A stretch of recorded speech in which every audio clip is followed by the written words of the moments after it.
दोस्तों वैसे तो क्रिकेट के खेल में समय समय पर एक से बढ़कर एक खिलाड़ी आते रहते हैं, लेकिन कुछ खिलाड़ी ऐसे होते हैं जिनकी जगह आने वाले सालों में शायद ही कोई ले पाएगा। और उन्हीं में से एक खिलाड़ी हैं साउथ अफ्रीका के AB डिविलियर्स, जो कि इस टाइम क्रिकेट की दुनिया में सबसे बेहतरीन बल्लेबाजों में शुमार किए जाते हैं। और यही वजह है कि उनकी फैन फॉलोइंग न केवल अफ्रीका में है बल्कि दुनिया के हर कोने में उनके फैंस आपको देखने को मिल ही जाएंगे। साथ ही AB डिविलियर्स IPL में खेलते हुए भारत में भी काफी लोकप्रिय हो चुके हैं और उनका बल्ला ग्राउंड में कहीं भी शॉट मारने की क्षमता रखता है और इसीलिए वह लोगों में मिस्टर 360 डिग्री के नाम से भी काफी फेमस है। बड़े बड़े एक्सपर्ट्स का भी मानना है कि AB डिविलियर्स की बैटिंग टेक्निक्स का कोई तोड़ ही नहीं। लेकिन क्या आपको पता है कि AB डिविलियर्स का पूरा नाम अब्राहम बेंजामिन डिविलियर्स है?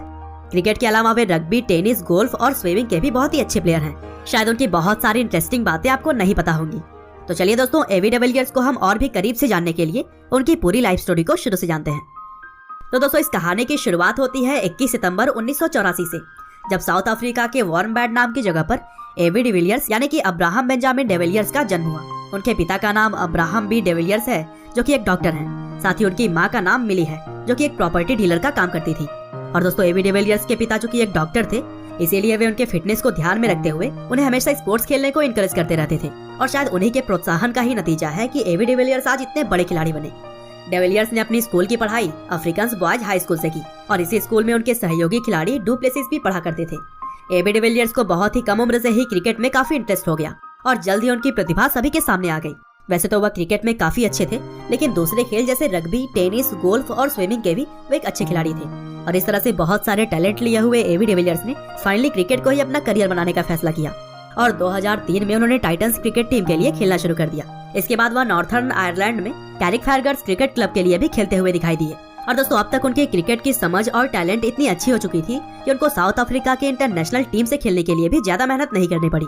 और 2004 में उन्होंने इंग्लैंड के खिलाफ अपना टेस्ट डेब्यू किया और डेब्यू के बाद दिन ब दिन उनकी प्रतिभा में और भी निखार आता रहा। और वह न केवल बैट से बल्कि अपनी फील्डिंग से भी टीम को मैच जिताने में सहयोग करते रहे और उनको आज भी दुनिया के सबसे बेहतरीन फील्डर्स में से एक माना जाता है। हालांकि अगले कुछ सालों में उनकी बैटिंग थोड़ी सी डगमगाती हुई दिखाई दी और 2007 के वर्ल्ड कप में डिविलियर्स अपने फैंस की उम्मीद पर खरे नहीं उतर सके। भले उन्होंने इक्का दुक्का अच्छी पारियां खेली, पर उनकी प्रतिभा के हिसाब से यह काफी कम थी।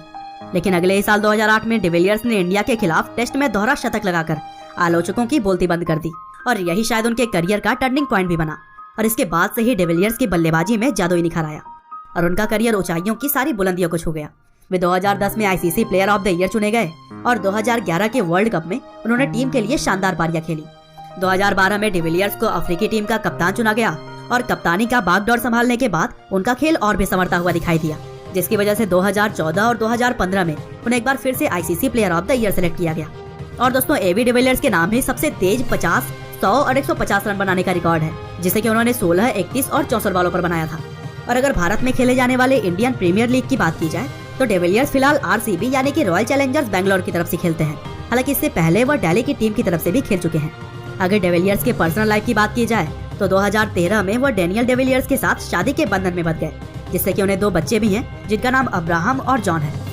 तो दोस्तों यह थी कहानी क्रिकेट के दुनिया के मिस्टर 360 AB डिविलियर्स की। उम्मीद है कि आपको यह जरूर पसंद आई होगी। आपका बहुमूल्य समय देने के लिए बहुत बहुत धन्यवाद।